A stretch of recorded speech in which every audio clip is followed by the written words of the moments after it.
Stephanie with the Ranchers Homestead blog, and welcome back to the channel. Summer is coming to an end, which means that our homeschool year is about to start. And so what I like to do every year is to go over our curriculum choices for the year. So we don't have very much change this year. If you've watched previous videos or blog posts on what curriculum we use, most of it is the same, but we do have a new using for history.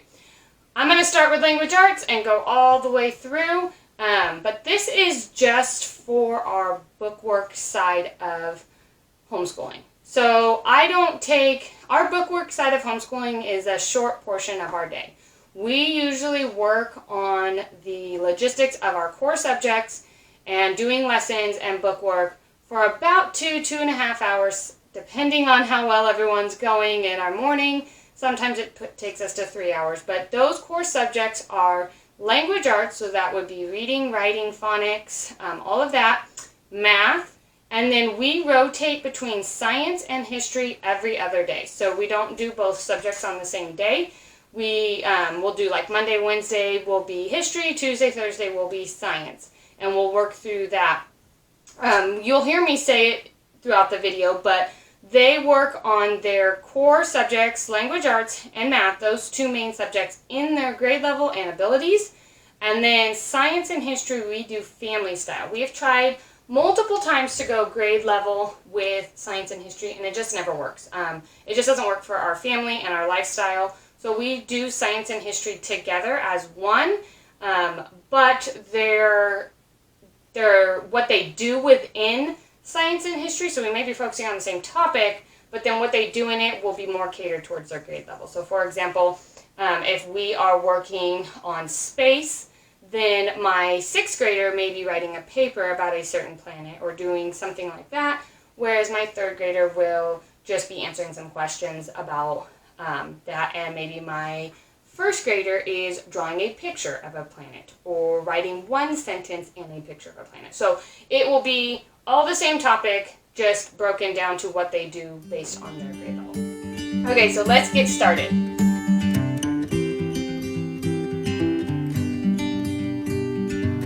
Always use, and I've gone back so many times and tried other things. I'm always trying to learn new things about curriculum, because I'm not saying that this is the only curriculum ever, but I seem to always go back to it, and I've used it since my oldest was in 1st grade, our first year of homeschooling, and that is the Good and the Beautiful language arts. The reason I love this curriculum so much is that they are short lessons. They're not super daunting, but they are so packed. So they cover everything in this one book. So this is my 6th grader's book for this year, which is level 6. And everything is in it. So reading, writing, grammar, spelling, poetry memorization, art appreciation, geography, it's all in this one book. And so I love it because I just have a bunch of these books in bins in our storage, and I can look back to them from year to year and see what we've worked on. And it's just, I don't have to go and get a bazillion different books for language arts and try and piece it all together. It's all done for me right here. Which brings me to my next point of why I love it so much, is it's no prep work for parent, which is huge when you are on a busy homestead ranch. Or just a busy life in general. Wearing many hats as mom, taking on being teacher can be very challenging when you're having to lesson plan and stuff. I don't have to lesson plan with this. I know it's all in there, it's all complete, and I am able to just pick it up and go. One thing I love about this curriculum is that in the earlier levels, so it's all level based. It's not grade level, it's level. So you take a placement test online, and then it tells you which level to start with, because you do no benefit to your child if you are below or above where they actually need to be. And so I love that about this, that it technically level 6 is like advanced 6th grade, but it doesn't really matter. If she needed to be level 5 or she needed to be level 7, I would have done that. But we've started since she was young, and we've just moved through the levels every single year.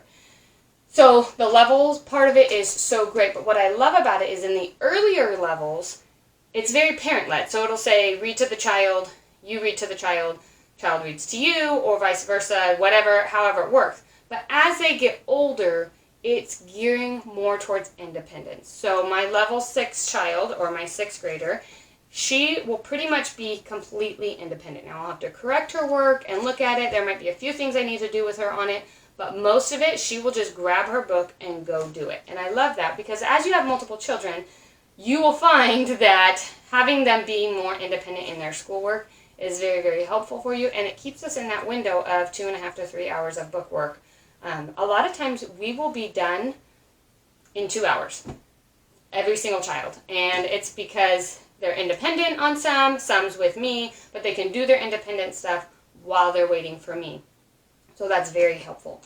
So I have that in every age. So I have a 1st grader, 3rd grader, and 6th grader, and we are using The Good and the Beautiful for all of that. It comes with their course book and then a reader.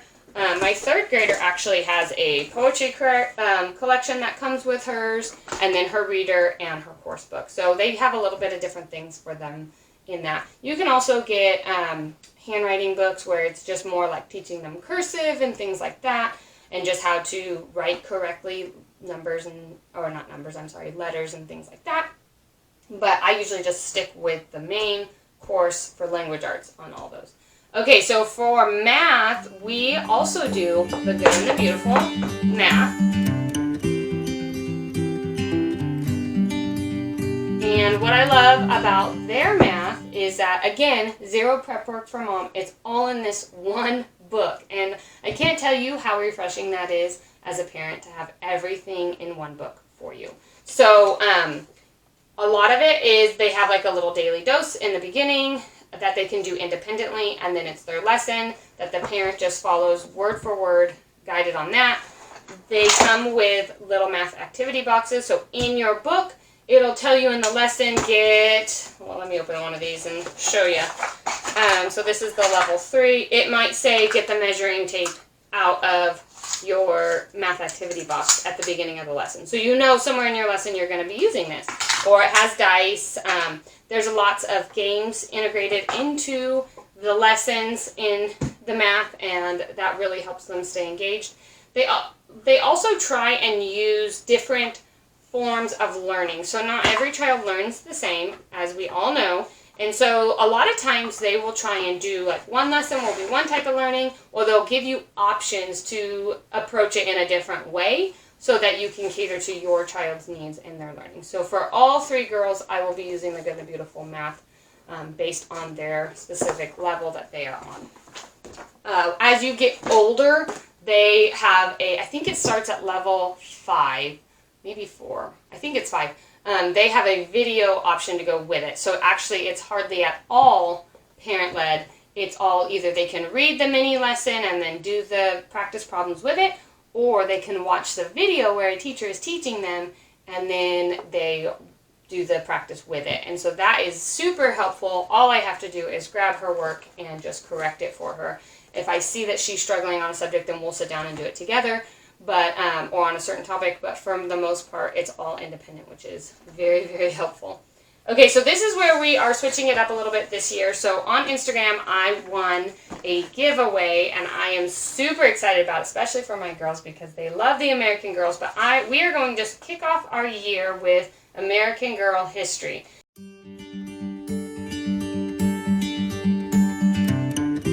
And I got 4 characters, Samantha, Felicity, Kirsten, and Molly. And it's basically taking you through with hands-on activities and living books. So reading lots of books in certain eras of history. So I think we start in the 1700s. Let's see, 1700s, 1800s, and then the 1900s. There's 2, the beginning part and then the end part. And it takes you through certain events that happened in that time period of history, and then based on the character of the book and how they were in that time period of history, it gives you lots of hands-on activities. So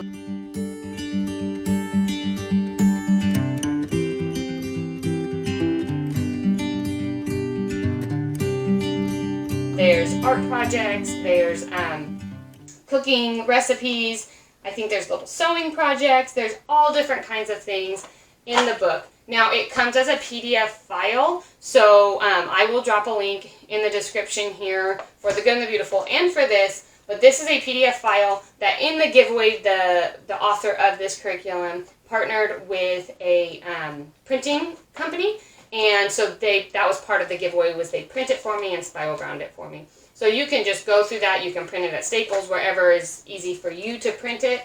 And in this curriculum, there's all the characters. So I won the giveaway for the whole curriculum, but then it also came with these books that you need for the curriculum.